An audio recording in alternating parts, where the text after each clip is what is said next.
Exatamente isso, um jantar que deve começar entre 9 e 9h30 da noite, aqui na casa do senador Flávio Bolsonaro, que fica no Lago Sul, uma região bem nobre de Brasília. Até o momento não existe nenhum tipo de movimentação, conforme a gente vai ver aqui rapidamente nas imagens do repórter cinematográfico Jefferson Couto.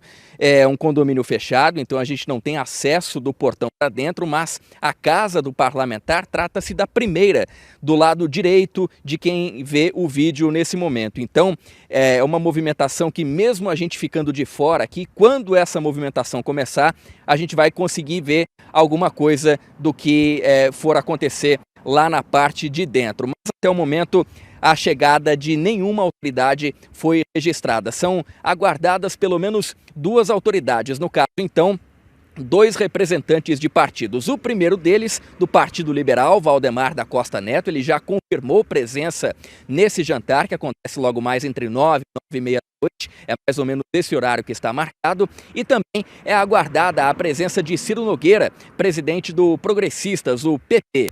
Outros dois presidentes de partidos também foram convidados, mas até o momento não confirmaram presença. É o caso de Antônio Rueda, presidente do União Brasil, também Marcos Pereira, ele que é presidente do Republicanos, já teria dito que por conta de outros compromissos vai acabar não comparecendo a esse jantar. E é um jantar que é envolto em muitas expectativas, porque a gente relembra que nos últimos dias, especificamente na sexta-feira, Flávio Bolsonaro anunciou a pré-candidatura ao Palácio do Planalto, à presidência da República em 2026.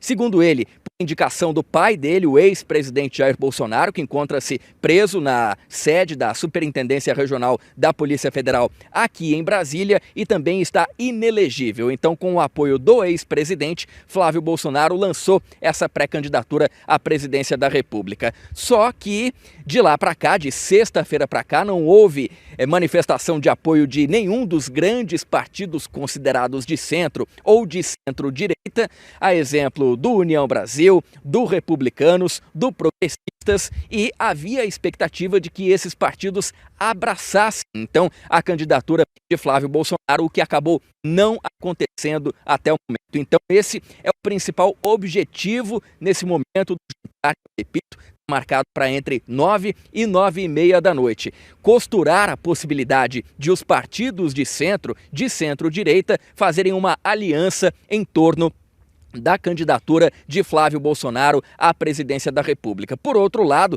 alguns representantes desses partidos já disseram publicamente que não veem viabilidade na candidatura de Flávio Bolsonaro e preferem outros nomes. A exemplo, justamente então, do governador de São Paulo, Tarcísio Gomes de Freitas, que é defendido pelo Republicanos. Por outro lado, existe da parte do União Brasil e também do Progressistas a preferência por algum outro governador, a exemplo de Ratinho Júnior do Paraná. Então, diante dessa divisão entre os partidos de centro-direita, acontece logo mais esse jantar que a gente vai mostrar mais uma vez aqui, aproveitando a nossa presença nesse local, né, Tiago? Você que acompanha aqui a Jovem Pan.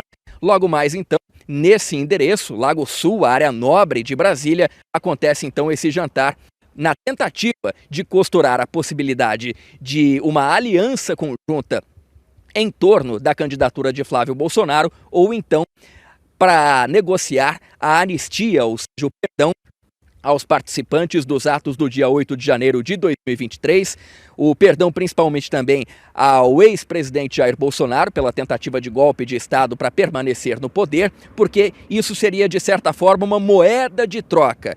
Flávio Bolsonaro poderia retirar a candidatura dele à presidência da República, em torno então de os partidos apoiarem o avanço da anistia no Congresso Nacional, e aí Flávio Bolsonaro, a família Bolsonaro, todos eles apoiariam então esse outro candidato, que poderia ser Tarcísio Gomes de Freitas ou Ratinho Júnior, enfim, algum outro candidato governador e que na avaliação do Centrão tenha mais viabilidade, mais possibilidade de derrotar o presidente Lula e o Partido dos Trabalhadores no ano que vem. Respostas em relação a todas essas questões só mesmo muito mais tarde, isso porque, como eu disse, O jantar ainda não começou, a expectativa é de que ele comece daqui a uma hora e meia, e não tem hora para acabar e também não tem previsão para que nenhum dos participantes acabe falando aqui com os poucos profissionais de imprensa que se encontram nesse local para fazer a cobertura dessa tentativa de negociação. Tiago.